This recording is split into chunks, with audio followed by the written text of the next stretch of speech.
तर खोक्या प्रकरणात विलन ठरवून माझा खुनाचा कट होता, खोक्या हरणांना मारून त्याचं मांस सुरेश धस यांना पुरवतो असं सांगून बिश्नोई गँगच्या काही लोकांना मुंबईत आणलं होतं सुरेश धस यांचा खळबळजनक दावा। धनंजय मुंडेंचे निकटवर्तीय राजेंद्र घनवट यांच्याकडून 11 शेतकऱ्यांची फसवणूक, 20 कोटींच्या जमिनीचा 8 लाखात व्यवहार, विरोधात लढणाऱ्या शेतकऱ्यांचा छळ करत खोटे गुन्हे दाखल केले, दमानी यांचा आरोप।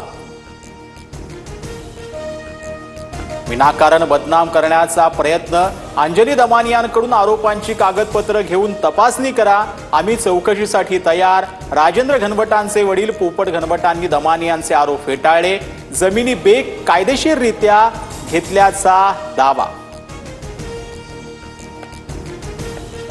राजगुरुनगरमधील शेतकऱ्यांच्या फसवणुकीची मंत्री चंद्रशेखर बावनकुळेंकडून दखल, महसूल विभागातील सर्व वरिष्ठ अधिकाऱ्यांच्या उपस्थितीत आज बैठक घेणार, अंजली दमानी यांनाही बैठकीचं निमंत्रण। आज दुपारी 12 वाजता वक्फ विधेयक लोकसभेत मांडणार, विधेयक मांडल्यानंतर लोकसभेत सत्ताधारी आणि विरोधी पक्षांची 8 तास चर्चा होणार। वक्फ विधेयकाविरोधात मुंबईत उलेमा आणि इमामी संघटनांची मोर्चे बांधणी, मुस्लिमांची संपत्ती जबरदस्तीनं ताब्यात घेण्याचं षडयंत्र असल्याचा आरोप, चंद्रबाबू नायडू नितीश कुमारांसह इतर धर्मनिरपेक्ष पक्षांनी सोबत उभं राहण्याचं आवाहन।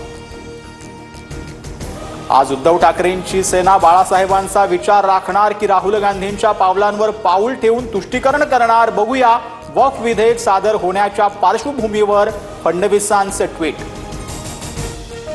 बीडमध्ये हत्याची मालिका सुरूच, अंबेजोगाईमध्ये तरुणावर कोयत्यानं सपासप वार, उपचारादरम्यान मृत्यू, 3 जणांविरोधात गुन्हा दाखल। कळंबमधील मनीषा भिडवेच्या हत्येनंतर आरोपी रामेश्वर भोसले 2 दिवस त्याच घरात राहत होता, मृता देहाशेजारी बसूनच आरोपीनं जेवणही केल्याची धक्कादायक माहिती समोर, आरोपी उस्मान सय्यद आणि राण्या भोसले अटकेत।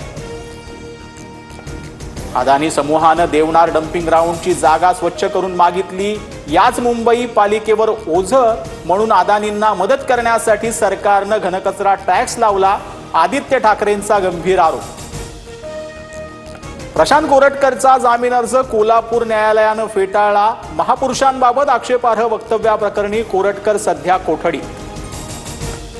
राज ठाकरेंच्या शिवतीर्थ निवासस्थानी आज सकाळी 11 वाजता बैठक, मनसे नेते, सरचिटणीस आणि प्रमुख पदाधिकारी उपस्थित राहणार, पदाधिकाऱ्यांसाठी कामाचं स्वरूप जाहीर करणार। राज्यातील अनेक भागात ढगाळ वातावरण, कोकण किनारपट्टीच्या येल्लो तर जळगाव, नाशिक, अहिल्यानगरला ऑरेंज अलर्ट जारी, कोल्हापुरात गारांचा पाऊस, सातारा, जालना, संभाजीनगरात गारपिटीची शक्यता।